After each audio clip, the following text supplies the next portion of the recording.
Hello, one Insane Frame here, and welcome to a Fallout 4 challenge. It's been a while since I've done one of these on the channel. I've been ill and it required me to live in hospital for a while. Kinda gave me an idea though, and that idea is, can we beat Fallout 4 as a Vault Doctor? Now we see a Vault Doctor at the start and he has a lab coat and he's looking all good and stuff. So I thought, why not try to beat the game as someone like that? However, I couldn't find a Doctor-themed weapon, so sure, we could be villainous and create robots, but for this run, I decided a humble scalpel would be sufficient, and since we are a doctor and puppy therapy is a thing, why not take dog meat, as I hardly use them enough these days. So with the basics down, we'll be taking Doctor-themed perks throughout the run and also trying to survive, as armor is going to be an issue. I definitely think that the armoured lab coat is going to be very, very good, so I think this run is definitely doable, but we'll just have to wait and see as to how good or bad the scalpel is as a weapon. But let's quickly go over the rules. We must wear a lab coat at all times. Only the scalpel can be used as a weapon, no glitch or exploits, and we're going to be playing on very hard difficulty. And as a side note, dog meat will be allowed as he's our psychic and our fairy dog, so he's going to be tagging along as well. So all said and done, and all the standard rules done, we go ahead and start up the game. It's character creation and we make sure to look simply beautiful. Well done, Todd. Amazing customization right there. After customizing our character, we name ourselves Dr Brainwash, and we are ready to begin. After Todd tries to marry us up and give us a son, we defy him and make sure to exit the vault and open it up. Once we're out, Dr. Brainwash can decide his own fate, Todd, so we need to beat your story ASAP. And we make our getaway as per the usual.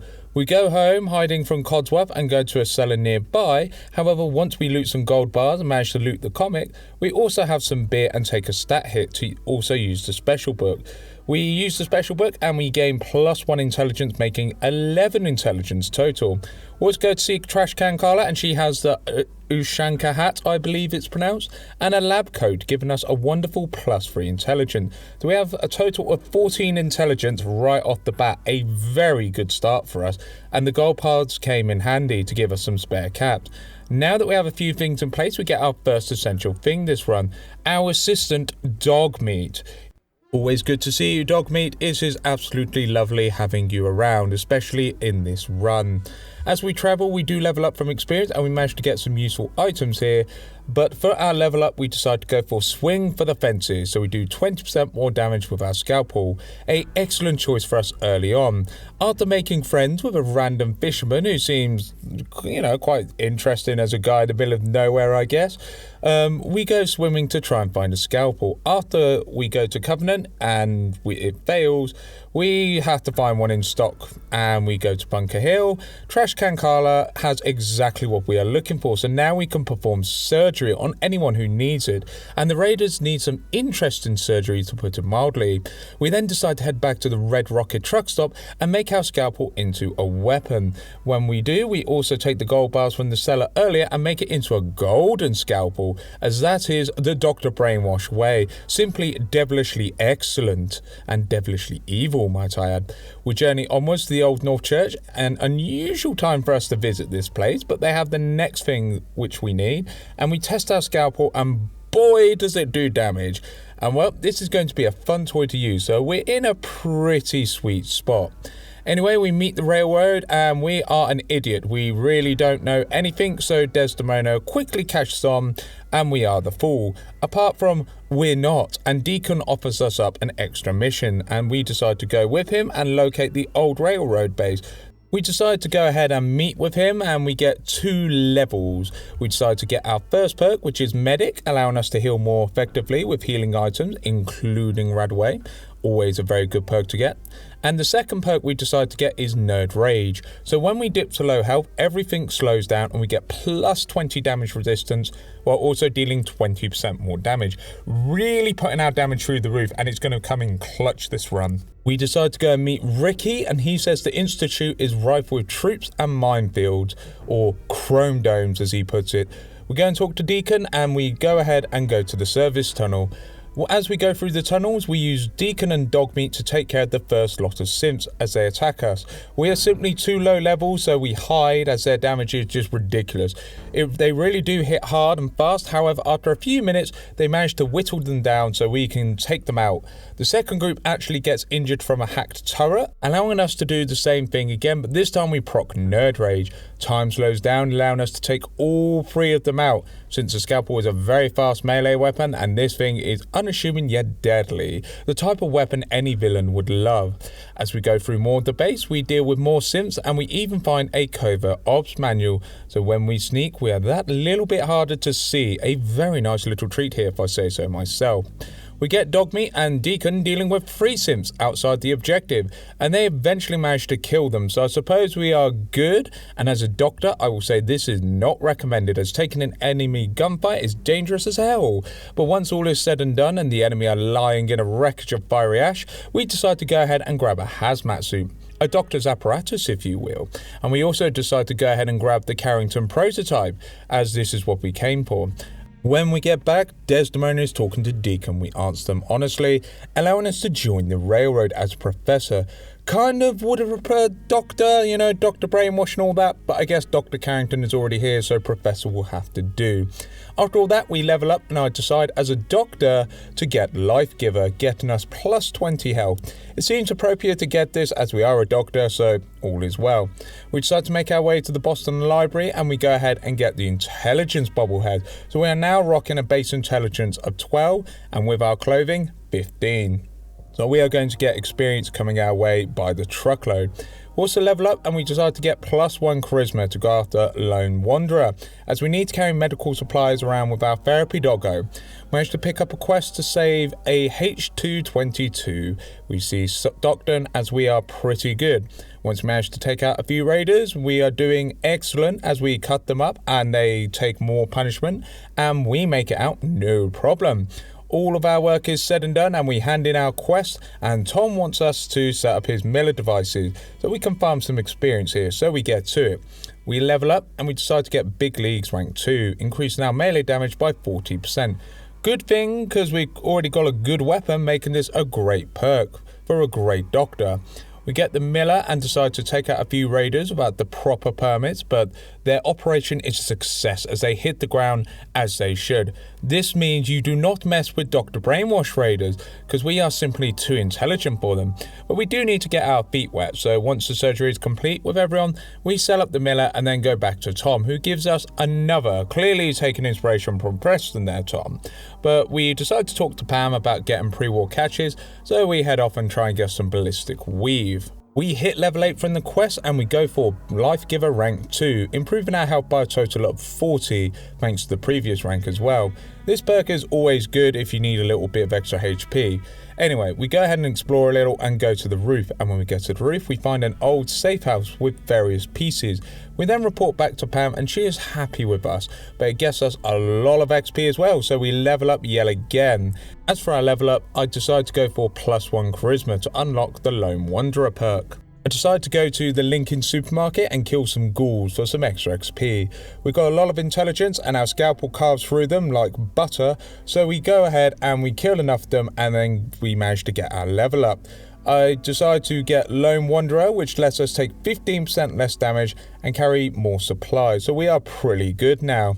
The triggermen do hit us hard, but it's not too bad as we do have Lone Wanderer, so the damage is reduced a little bit, but we do need some armor and we do need it pretty badly.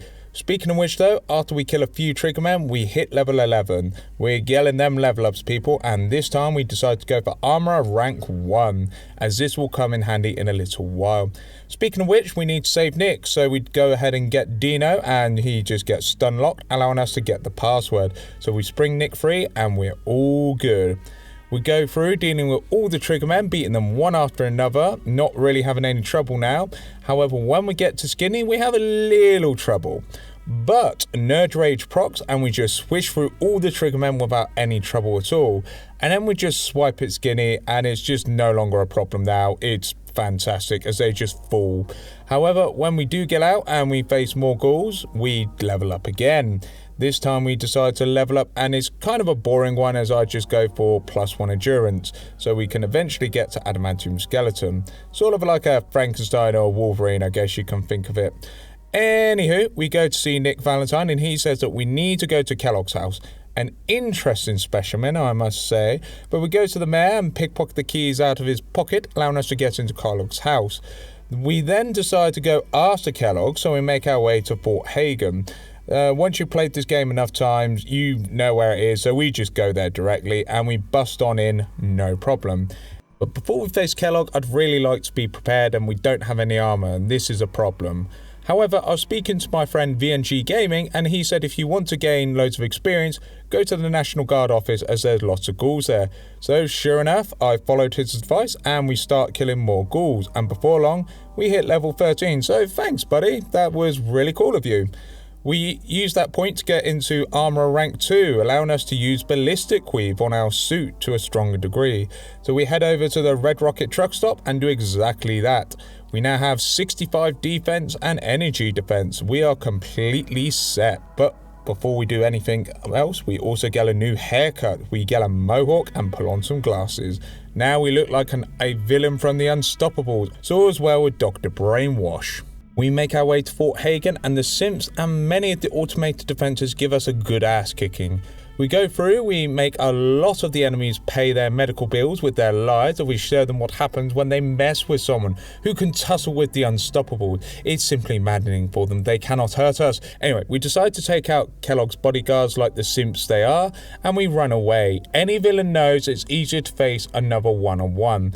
But since we are a villain, we don't face him one-on-one. We use our trusty canine companion as therapy for Kellogg, and we keep attacking him. He is foolish, ladies and gentlemen. He clearly picked an awful villain name, as breakfast cereal is not terrifying or crazy, so we punish him for it.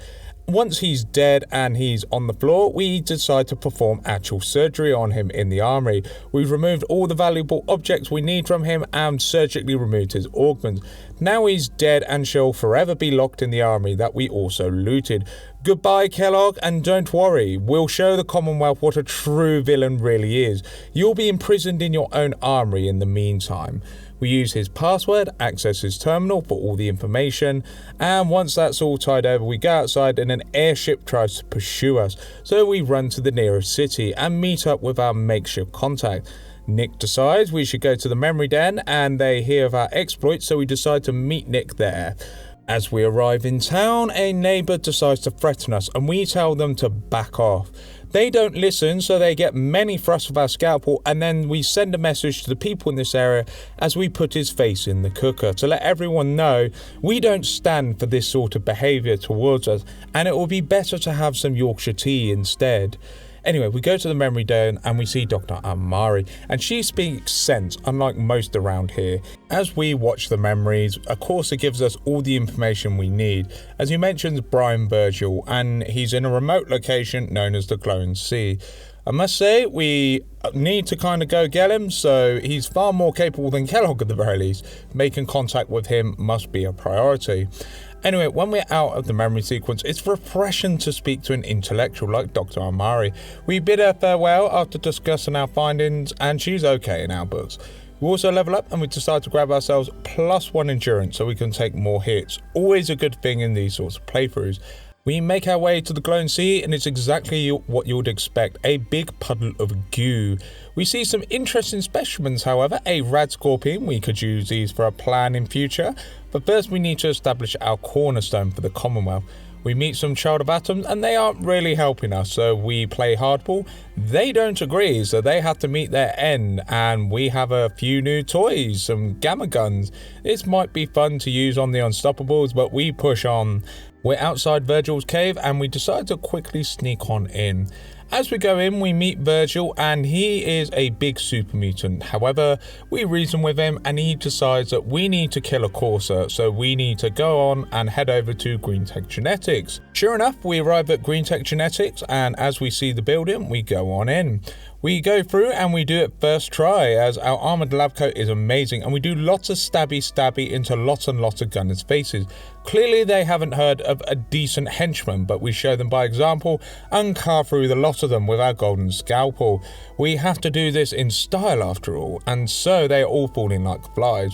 We decide to sprint on into the elevator whilst being violent towards the gunners, as that is what we do. And since they threaten to take away our tea, we must take actions. As we approach the courser, he is not actually that difficult, as Dogmeat bites him, and when he bites him, he can't really do anything because he's stun locked. And sure enough, we just keep peeling him, and then he eventually goes down. We then clear the room and then grab ourselves the courser chip, allowing us entry into the Institute. So we get to it and we have a little meeting about the Brotherhood of Steel flying machine, and we get our courser chip decoded. We go ahead and let Tinker Tom do his thing, and he types, and Desmond just looks really displeased with us despite having a prized possession at the Institute. And yeah, once we're done, we go ahead and go back to Virgil, who gives us some schematics, allowing us to build the teleporter. We also level up and we managed to get Adamantium Skeleton rank 1, allowing us to take 30% less limb damage. After some back and forth, we get the teleporter made, so we're all good, making this a most excellent feature for us. Soon we can teleport Yorkshire tea anywhere in the world. However, Desdemona wants us to lie and sell a cover story. There's just one problem, Desdemona. We already did, and we're teleported into the Institute. As we get in, we use the network scan. Father starts talking to us over the intercom and we descend the elevator. Dr. Brainwash sees the Institute for the first time, so we head on down. We meet Fake Sean, and the voice acting here is great, Oscar winning as always, and the child is certainly evil. However, Senor Potato shows up and he's making much more sense than any of the others in this playthrough, so I think it's best we ally with him. After all, this place will make an excellent cornerstone for Dr. Brainwash's empire, and the railroad were used all along after all, so it's only natural we come here. We are tasked with speaking to the division heads, and it's as simple as speaking to all 4 of them. We speak to all of them and then speak to Father again, who wants us to reclaim some Institute property. A straightforward task for us. We level up from all this and get to level 17, so we decide to get Soul Survivor rank 2, allowing us to take 30% less damage in combat, as well as carry more stuff, so we're doing good. We kill the raiders and we decide to take a small ride on a pulley cart system to allow us to get to the main part of the base. We start stabbing many raiders as we get in good with this scalpel, and since it's a very fast weapon, the raiders are no match for us, since we can also disarm them and go for some more damage as we destroy them very quickly. After we board the vessel and deal with some raiders, the courser stops us in our track in a short little cutscene. He lets us know about the recall code, so once we go up top, we activate it without any hassle and go at the Psycho Raiders after their boss tries to insult our methods. But who's laughing now, you baboons, as you're all laying dead and we have reclaimed your boss and captured him. We report back to Father and he wants us to make an example of the railroad by taking back the machines taken from the Institute, so it's off to Bunker Hill. We decide to meet the courser just outside, but we can take a little shortcut here rather than go through all the Brotherhood of Steel members. We take a different route, so we go anti-clockwise and make sure to skip all that and go to the basement very quickly. A pretty easy encounter. Once in the basement, since we're allied with both factions, we can just destroy a couple of turrets, and when that's done, they're all smouldering wreckages. We decide to recapture all 5 of the Sims, and we use all of the recall codes on them that are back in our custody. After we get a little bit away, we decide to go and meet Sean and see his thoughts on how we handle the mission. We talked to him and he said he was curious as to what Dr. Brainwash would do if he left the vault. And to be honest, I don't really blame him, as I would do the same.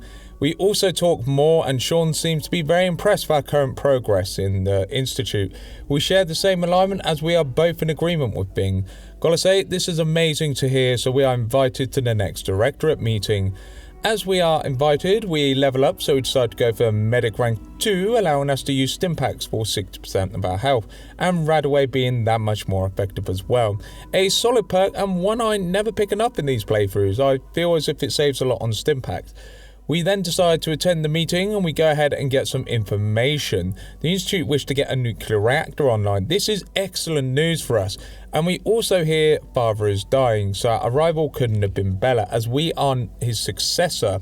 Everything is going according to plan and we have to go to the mass fusion building. I have to say I do not like this mission. It's always long and drawn out, but I'm sure it'll be okay. We teleport on in and the Brotherhood are no match for us, and as for the Knights, These are pretty good against us, but I target the headpiece until it's broken and start going for the face.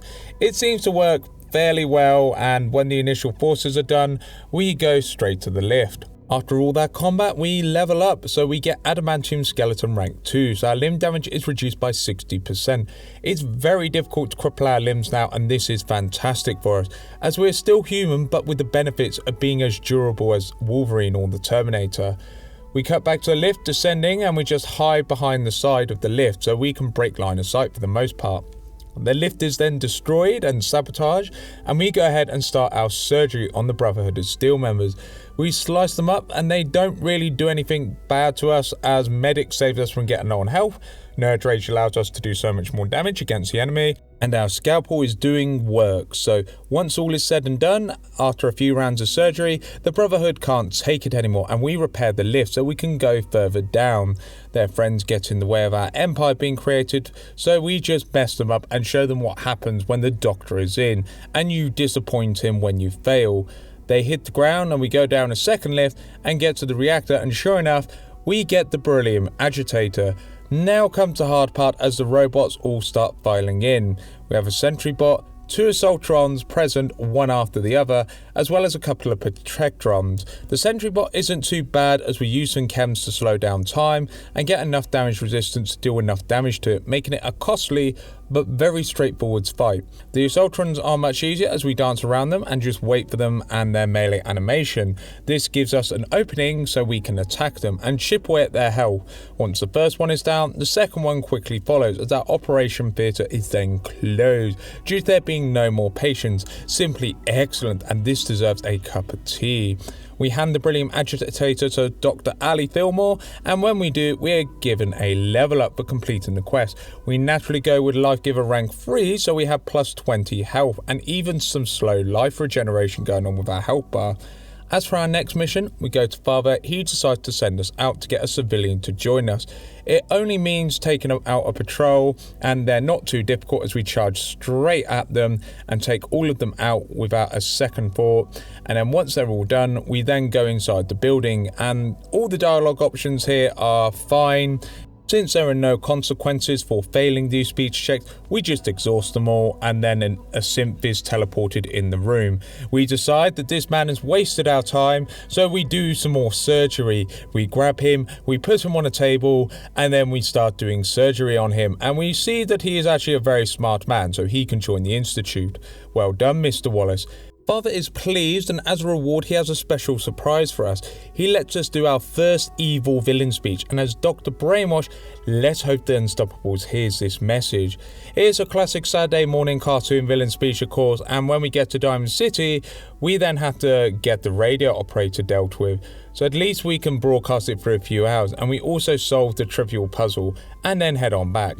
As we head on back, we put the beryllium agitator in and watch Father give his speech. Got to say, the voice actor actually did a pretty good job here. Gotta give props where it's due. And also we check everything and all is green lit, so we go ahead and Father lets us then chair the next meeting. As we are now in charge, letting our first steps into running an evil empire begin. Excellent. Anyway, as we chair the next meeting, we mainly just gather up information and decide that all factions that now oppose us must be destroyed regardless of their causes. So we say we openly declare war on the Brotherhood of Steel and leave it up to the experts as to how they wish to upgrade our systems to combat them. However, we are called to deal with the railroad, and now is the time where we show them our true colours. However, we level up and I decide to go for +1 strength for extra damage, giving a total of 7 strength. I don't think we need this anymore, but it's a nice damage boost nonetheless. We approach Desdemona in the railroad and say what Father's orders are in front of her, and she says whether we are going to do it or not. We decide to do the deed and say that you all have to die, that everyone turns hostile towards us, meaning the operation room is open and everyone in it must be treated to the Grim Reaper. So we start dishing out death and making them regret ever trusting us. It's a excellent combat as we simply take everyone out without too much fuss, and Glory is disarmed and most of the agents are sliced and diced up, so it's just perfectly fine, and everyone needs to learn we are a force to be reckoned with, as we are Dr. Brainwash. So we must show them that they are mere insects in our grand plan. When we get back, we speak to Father, and since we have eliminated the railroad, we can now focus on the Brotherhood of Steel. We go ahead and go and speak to Dr. Manson Lee, and we ask questions. She is adamant that this will work, so we deploy into the mission. As we charge in, we stab lots of Brotherhood members, and when we do, we take as many members out as feasibly possible. As for the Brotherhood Knights, we leave them for the most part and go for the relays, which is stopping our forces from coming in. So we go and destroy as many forces, and when we get our first relay, we get back up, and it's enough to tip the balance in our favour. Then we go for the second one, and once the second relay is taken out, we clear the area. The area is very quickly in our control, and the third relay is dealt with almost immediately. And afterwards, we then start to get to Liberty Prime. We take out Prospector Ingram, however our horror is realised when maxing in power armour shows up with a Gatling laser. We pray that the Synth gets the job done and he's not dead so we don't have to fight him, and he's also behind us on a roof so we just take cover. However, we get lucky and we then have to evacuate the area and see the Brotherhood taken care of. As all the action closes, we then go back to the Institute. We go to Sean, our son passes away, letting Dr. Brainwash take over the Institute, finishing the run, answering the question, can you beat Fallout 4 as a Vault Doctor? And yes you can, and Dr. Brainwash in this universe shall become the villain and rule over everyone. A nice ending if I say so myself. Well, gotta admit that was a good run to do after the XCOM 2 with a single Sareptive. I gotta admit I struggled to find a weapon in the base game, so used the scalpel, and boy oh boy that thing was a little wonder of a weapon. It made this challenge pretty damn easy, and it was that or use the chem bench, but I thought the scalpel fit the bill, so it was a sure thing and it worked wonders. But this was a good and nice and easy going challenge, and as for our next challenge, our next one is going to be us in the trenches in New Vegas. We're going to try and do New Vegas as an NCR trooper, so stay tuned for that. I hope you're all well, you're all good. I apologise for the long hiatus, but I'm back. I'm trying to get the channel back to what it once was before my hiatus, but all I've got to say is thank you all so much for sticking with me, staying around, and you've all been absolutely amazing. Anyway, I've been Insane Frame. I've got another challenge to do, so I'll see you in the next one.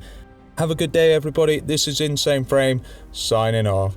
Have a wonderful day, have a lovely time, and I hope you all do excellent. See you later, everybody. This is Insane Frame, signing off. Laters, everybody.